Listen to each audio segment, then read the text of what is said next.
Well, in a late-night vote, Congress passed a deal to officially avert default, and it took months of back and forth, but now the debt ceiling package goes to the president's desk. Washington, D.C. correspondent Hannah Brandt breaks down how the deal made it through Congress.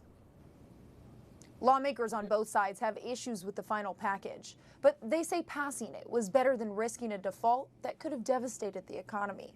The bill is passed. Just days before the default deadline, the Senate passed a debt ceiling deal. Very welcome news for our economy and for American families. The package is a compromise negotiated by President Biden and Speaker McCarthy. It lifts the debt ceiling into 2025 and places caps on spending. To get a 2-year budget deal that gives us a path forward with no more chaos on the budget picture is an accomplishment. But lawmakers from both parties had a lot of complaints. Many Democrats voiced concern about new work requirements for people on food aid and the approval of a controversial gas pipeline. Senator Tim Kaine offered an amendment to strip the pipeline approval, but it didn't pass. I think it's frankly an outrageous giveaway that is unjustified. Many Republicans argued the package didn't cut spending enough. And even though defense funding was boosted in the bill, Senator Lindsey Graham says it isn't enough to keep pace with inflation. If you believe that the number one job of the federal government is to defend this nation,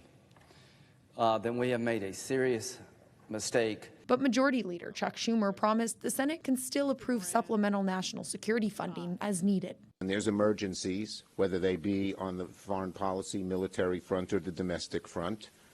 We've always funded them. President Biden says he plans to sign the bill as soon as possible, and he's scheduled to give a speech about it later tonight.